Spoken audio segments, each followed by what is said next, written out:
load on up into the game, and everything looks to be the right way around, apart from the fact I managed to hit everything wrong. There we go. Managed to hit like double speed for a moment there. I don't know how I quite managed that, but in the bottom left hand corner we do have our pink town player JosDeKroon. And it is going to be on Daybreak, of course, right now, as our first map of today.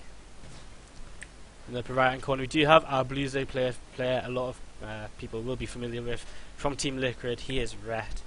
And yes. You know, probably the favourite going into this match here against JosDeKroon. Yes, for anyone wondering what they were saying there, basically JosDeKroon here is incredibly nervous, he admitted, because the moment of him actually playing against his supposedly arch nemesis is finally here.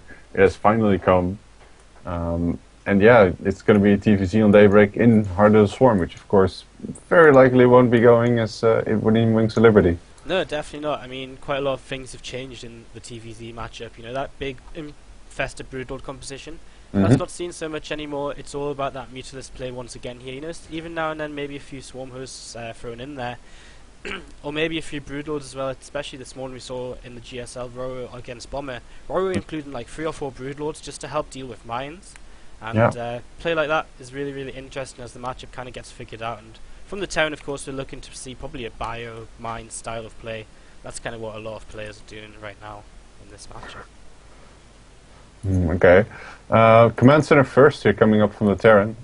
Very safe build on this map usually because Daybreak is still, well, it's not the largest build map there is actually, but the distance between the two bases is still quite significant. So, you know, if the Terran just walls in with the barracks like he just did, he'll be perfectly safe against any early link pressure, which will be, well, nothing more than slightly annoying. Liquid Red, of course, himself going for the standard 15 hatch into, well, I'm assuming this was a 16 pull actually. Yeah. So very economical opener from him as well. Yeah, definitely. I mean, Red just opened very economically, as he's known for, of course, the king of drones, as some say. He loves to drone. He doesn't like to throw in them cheeses, though he has started to do that more recently in his play. But yeah, I mean, just going for the hatch, following it up with the pool, looks like going to have a nice standard opening from both players so far. You know, not much kind of cheese going on or anything. And we actually do have a gas down for our Terran play as well, which is quite important to note. We're going to be seeing some kind of tech coming out pretty soon here. Yeah, I just love the banter between these two. I mean, they're both Dutch, so you're kind of missing out on it. But basically, he made the kind of old joke these days of you can actually follow me on Twitter too, as well as just follow Liquid Red. And no reply from the actual Liquid Red followed, so I'm assuming that's like the silent nod of disapproval. That joke has he's been said too many times for him, man. He's had enough of it. We actually see Factory coming down from JosDeKroon. I mean, we think we were expecting that. See the Factory come down, start getting some Hellions or mines out, whichever he wants. As he's also going to start moving that command center down to the natural right now. So going to start mining down there, adding on a bunk, and yeah, just nice standard openings from both players here. Nice macro openings, and Brett, he's just starting to take his gases on the natural. Yeah, very standard from both players so far here. Typical 6 queen. How many queens does he have actually? He's got, he's only got 2 right now. Thought he had another 2 on the way, which is kind of standard defensive. He'll probably look to take his third at around 8 minutes. And double gas at the expansion rather than the main always throws off your opponent as to what you are exactly doing, as in how many gas are you actually taking. I mean, if you can spot an obvious 4 gas, then you know he's going to do something like mutas. And yeah, so far this game progressing very standardly. Good Overlord spread. One Overlord in the back of JosDeKroon's base actually took a bit of damage, but managed to get away and get some scouting info. If you look at Red's info, we see Vision. He's pretty much managed to perfectly scout his opponent. Yeah, he sees pretty much everything going on. He knows there's probably a factory there, and he's actually seen the second factory building. So he knows this is some kind of mech play, or at least a Hellion opening. And as we see the third factory coming down, that will mean it's going to be a mech play out of JosDeKroon, and he's using his backs now, coming down to the low ground with that, 2 wall off, and well, mech, you know, I personally haven't seen too much mech in Heart of the Swarm, despite all of the Hellbats and Widow Mines coming out, especially in TVZ at least. So I don't know if you've seen maybe a little bit more and can talk about mech right now. Well, I play exclusively mech in TVC actually. That might change as the metagame kind of changes, but I felt really comfortable in Wings of Liberty with building up a death ball because I felt a Terran mech ball with enough Ravens was actually quite, good at dealing with the max Broodlord Infestor composition. It might be a Blue Flame Hellion timing, which seems like very obviously, even though it's a bit delayed. Normally you would hit around now with a lot more Hellions, but it looks like he's going to try and go for a big run by here with these Hellions, getting poked out a bit with the Queens. 4 Queens on the map so far, but none of them are actually blocking off the way to the natural, which is very key in stopping this kind of harassment. Yeah, and the problem is this mass Hellion opening. It's not going to be able to do too much. Already Rhett, he's well prepared. He's got roaches on the way.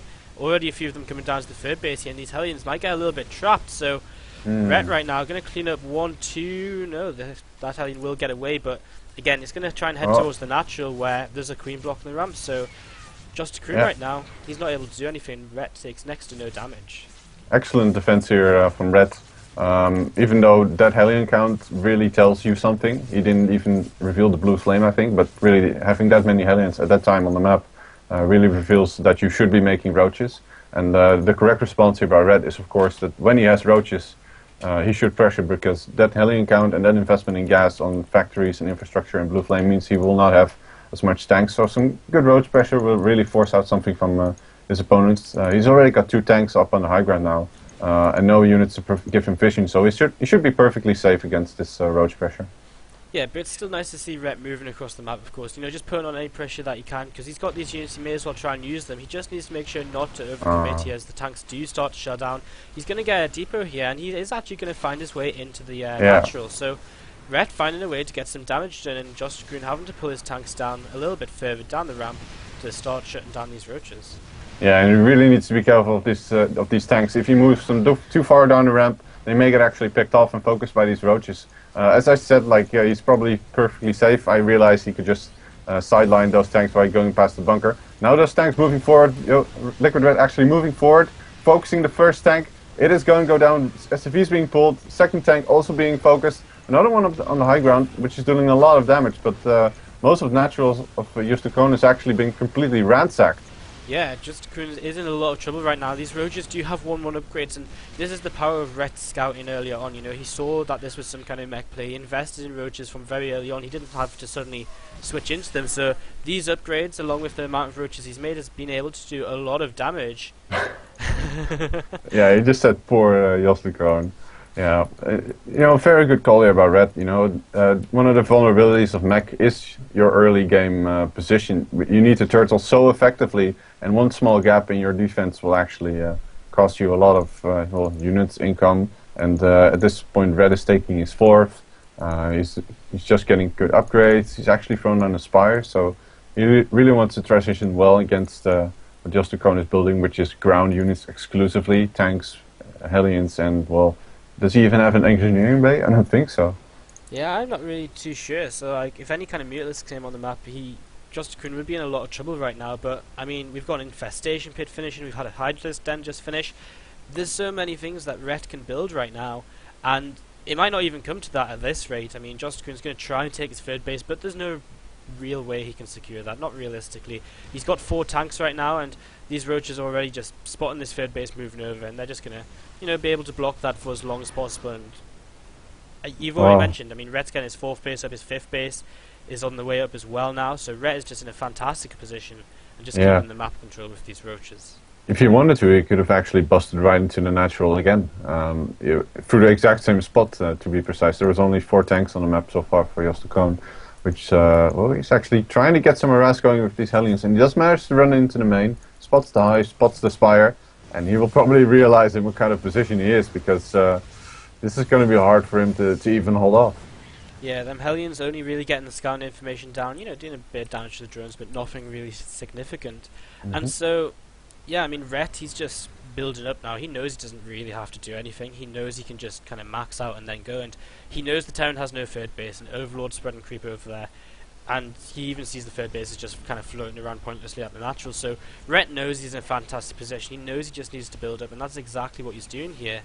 As it's really JosDeKroon, he needs to make something happen, and so far he's just not been able to do that with the Hellions he's tried to run by.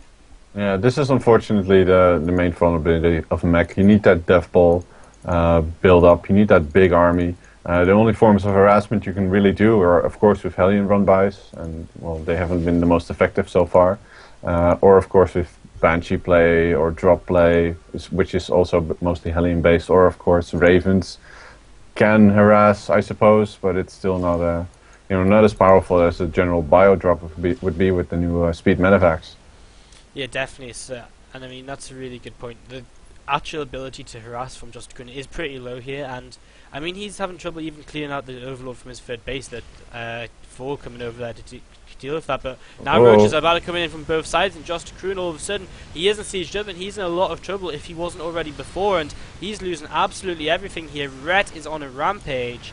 Yeah, excellent flank here by Red.